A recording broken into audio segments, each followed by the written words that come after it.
നമസ്കാരം, എല്ലാവർക്കും ബ്രെയിനി ബയോളജിസ്റ്റിന്റെ പുതിയൊരു വീഡിയോയിലേക്ക് സ്വാഗതം. ഇന്നത്തെ നമ്മുടെ ക്ലാസ് കേരള PSC HSN സയൻസിന്റെ ഫൈലം ടീനോഫോറയാണ്. ഫൈലം ടീനോഫോറ എക്സ്ക്ലൂസീവ്ലി മറൈൻ ആയിട്ടുള്ള ഒരു ഫൈലമാണ്. വളരെ ചെറിയൊരു ഫൈലമാണ്. 100-ൽ താഴെ മാത്രം സ്പീഷീസുകളെ ഐഡന്റിഫൈ ചെയ്തിരിക്കുന്ന ഒരു ഫൈലമാണ് ഫൈലം ടീനോഫോറ. കടലിലെ അകശേരുക്കളുടെ ഫൈലമാണ് ടീനോഫോറ എന്ന് പറയുന്നത്. ടീനോഫോറ എന്നാൽ ചീപ്പ് വഹിക്കുന്ന, അതായത് കോംബ് ബെയറേഴ്സ് എന്നാണ് അതിന്റെ അർത്ഥം. ടീനോ എന്ന് പറഞ്ഞു കഴിഞ്ഞാൽ കോംബ് എന്നാണ് അർത്ഥം, ഫോറ എന്ന് പറഞ്ഞാൽ ബെയറിംഗ് എന്ന് അർത്ഥം. അപ്പൊ ടീനോഫോറ എന്ന് പറഞ്ഞു കഴിഞ്ഞാൽ കോംബ് ബെയറേഴ്സ് എന്നുള്ള മീനിങ് ആണ് വരുന്നത്. അപ്പൊ സാധാരണയായി കോംബ് ജെല്ലീസ്, അതായത് ചീപ്പ് ജെല്ലികൾ അഥവാ സീ വാൾനട്ട്, കടൽ വാൾനട്ട് എന്നാണ് അറിയപ്പെടുന്നത്. ഇവയുടെ മൂവ്മെന്റിനായിട്ട്, ചലനത്തിനായിട്ട് സീലയുള്ള കോംബ് പ്ലേറ്റുകളുടെ സാന്നിധ്യമാണ് ഫൈലത്തിന്റെ ഏറ്റവും വലിയ പ്രത്യേകത. അപ്പൊ ഈ ഫൈലം ടീനോഫോറയുടെ ഏറ്റവും വലിയ പ്രത്യേകത എന്നുള്ളത് കോംബ് പ്ലേറ്റുകളുടെ പ്രസൻസ് ആണ്. ഇവ സ്വതന്ത്രമായി ജീവിക്കുന്ന സമുദ്രജീവികളാണ്. ഞാൻ പറഞ്ഞു എക്സ്ക്ലൂസീവ്ലി മറൈൻ ഫോംസ് ആണെന്ന് പറഞ്ഞു. ഫ്രീ സ്വിമ്മിംഗ് ആയിട്ടാണ് സാധാരണ ഇവയെ കാണാറുള്ളത്. ഇവ ഡിപ്ലോബ്ലാസ്റ്റിക് ആണ്, അതായത് എക്ടോഡേം, എൻഡോഡേം എന്നീ രണ്ട് ഭ്രൂണപാളികളുണ്ട്. എക്ടോഡേമിനും എൻഡോഡേമിനും ഇടയിൽ മീസോഗ്ലിയ കാണപ്പെടുന്നു. അത് അൺഡിഫറൻഷിയേറ്റഡ് ആയിട്ടുള്ള ഒരു ലെയർ ആയിട്ടാണ് കാണപ്പെടുന്നത്. ഇവ നോർമലി അസീലോമേറ്റുകളാണ്, അതായത് ഇവയ്ക്ക് ശരീര അറയില്ല. ടീനോഫോറുകൾ റേഡിയൽ സിമെട്രി, ബൈറേഡിയൽ സിമെട്രിയും കാണിക്കുന്നുണ്ട്.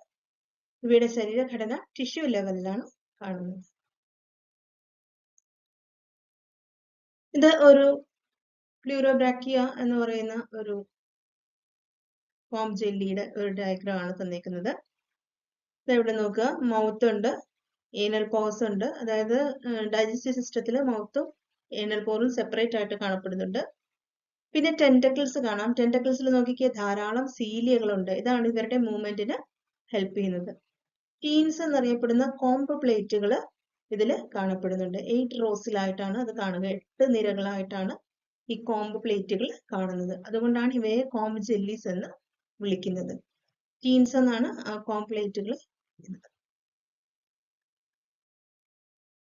ടീനോഫോറുകളുടെ ചലനത്തെ കുറിച്ച് പറയുകയാണെങ്കിൽ, ടീനോഫോറുകൾക്ക് ബാഹ്യമായി 8 നിര സീലിയേറ്റഡ് ചീപ്പ് പ്ലേറ്റുകൾ, കോംബ് പ്ലേറ്റുകൾ 8 നിരയിലാണ് കാണുക. ഇവ ചലനത്തിൽ ഒരു പ്രധാന പങ്ക് വഹിക്കുന്നുണ്ട്.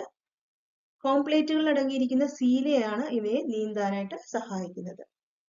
ടീനോഫോറുകളിലെ ഡൈജഷൻ നോക്കുകയാണെങ്കിൽ, ടെന്റക്കിളുകളുടെ പുറന്തൊലിയിൽ കോളോബ്ലാസ്റ്റുകൾ എന്നറിയപ്പെടുന്ന പ്രത്യേക പശകോശങ്ങൾ ഉണ്ട്. അതായത് നമ്മൾ സീലൻട്രേറ്റയിൽ കണ്ടു നീഡോബ്ലാസ്റ്റ് സെല്ലുകൾ എന്ന് പറയുന്ന സ്റ്റിങ്ങിങ് സെൽസ് എന്ന് പറയുന്നത് കണ്ടു. അപ്പോ ടീനോഫോറയിലുള്ളത് കോളോബ്ലാസ്റ്റുകളാണ്, സ്റ്റിങ്ങിങ് അല്ല.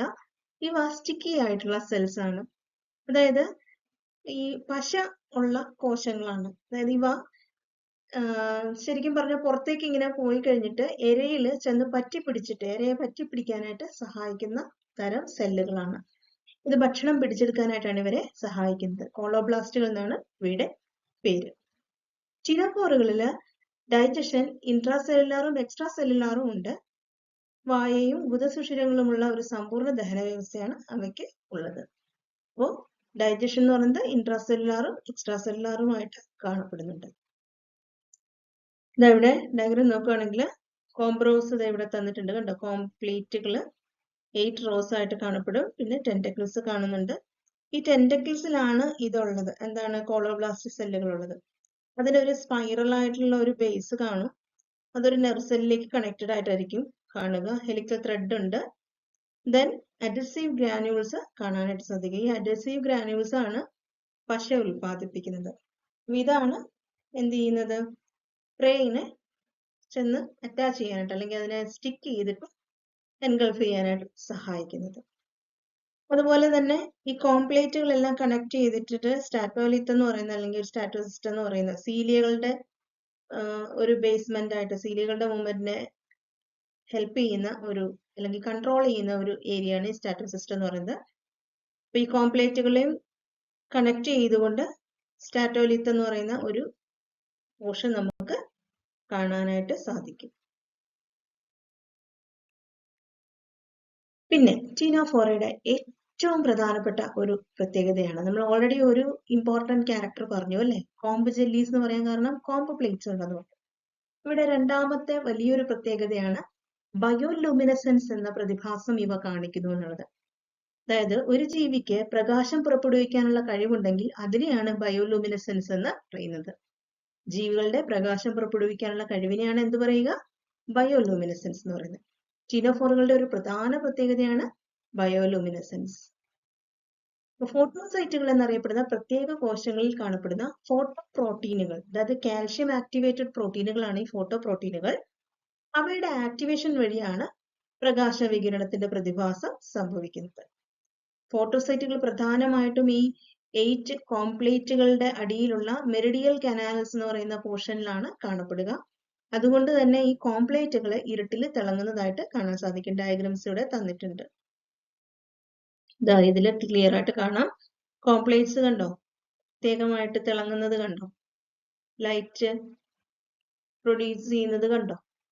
അപ്പൊ ഇത് കോംപ്ലേറ്റുകളിൽ ആണ് ഇത് കാണപ്പെടുക. അതുകൊണ്ട് തന്നെയാണ് കോംപ്ലേറ്റുകൾ തിളങ്ങി നിൽക്കുന്നതായിട്ട് കാണാനായിട്ട് സാധിക്കുന്നത്. ഈ പ്രതിഭാസത്തിന് പറയുന്ന പേരെന്താണ്, ബയോലുമിനസെൻസ്. ടീനോഫോറുകൾ ഹെർമാഫ്രോഡൈറ്റുകളാണ്, അതായത് ലിംഗഭേദമില്ല, മെയിലും ഫീമെയിലും സെപ്പറേറ്റ് ഇല്ല, രണ്ടും ഒരേ ഓർഗനിസത്തിൽ തന്നെ കാണാനായിട്ട് സാധിക്കും. അതുപോലെ തന്നെ സെക്ഷൽ റീപ്രൊഡക്ഷൻ ആണ് ഇവരിൽ കാണുക. ഫെർട്ടിലൈസേഷൻ എക്സ്റ്റേണൽ ആണ്, അതായത് വാട്ടർ എന്നുള്ള മീഡിയത്തിലാണ്, ജലം പോലുള്ള ഒരു ബാഹ്യ മാധ്യമത്തിലാണ് ഗമേറ്റുകൾ ഫ്യൂസ് ചെയ്ത് ഫെർട്ടിലൈസേഷൻ എക്സ്റ്റേണൽ ആയിട്ട് സംഭവിക്കുന്നത്. അതുപോലെ തന്നെ ഇവയുടെ ഡെവലപ്മെന്റും ഇൻഡയറക്റ്റ് ആണ്. ഇൻഡയറക്റ്റ് ഡെവലപ്മെന്റ് എന്ന് പറഞ്ഞാൽ എന്താണ്, പരോക്ഷ വികാസം.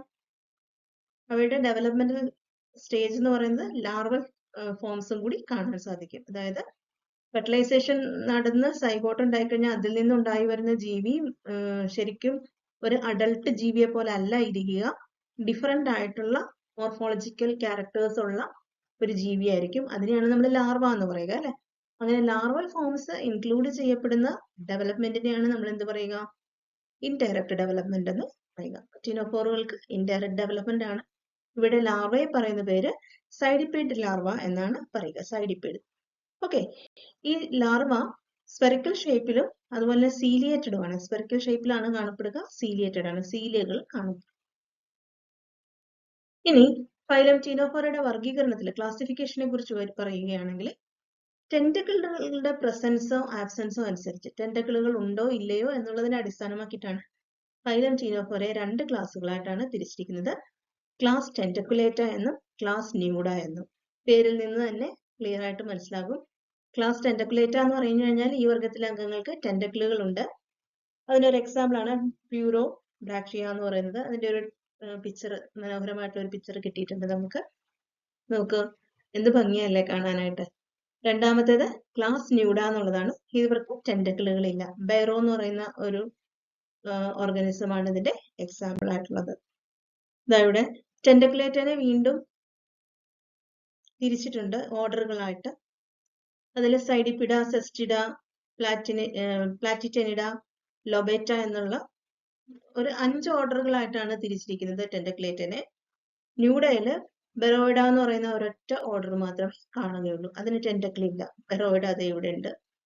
ബാക്കിയൊക്കെ ടെന്റക്കിൾസ് ഉള്ള ഫോംസ് ആണ്. ഓക്കെ, അപ്പോ ഇന്നത്തെ ക്ലാസ് വളരെ ചെറിയൊരു ക്ലാസ് ആയിരുന്നു. ചെറിയൊരു ഫൈലത്തെ കുറിച്ചാണ് നമുക്ക് പഠിക്കാനുണ്ടായിരുന്നത്. മാക്സിമം ഇൻഫർമേഷൻസ് ഇൻക്ലൂഡ് ചെയ്തിട്ടുണ്ട്. വീഡിയോ ഇഷ്ടപ്പെട്ടിട്ടുണ്ടെങ്കിൽ ലൈക്ക് ചെയ്യുക. HSIക്ക് പഠിക്കുന്നവർക്ക് വേണ്ടിയിട്ട് ഷെയർ ചെയ്ത് കൊടുക്കുക. ചാനൽ സബ്സ്ക്രൈബ് ചെയ്ത് സപ്പോർട്ട് ചെയ്യുക. Thank you for watching. See you in my next video. Bye.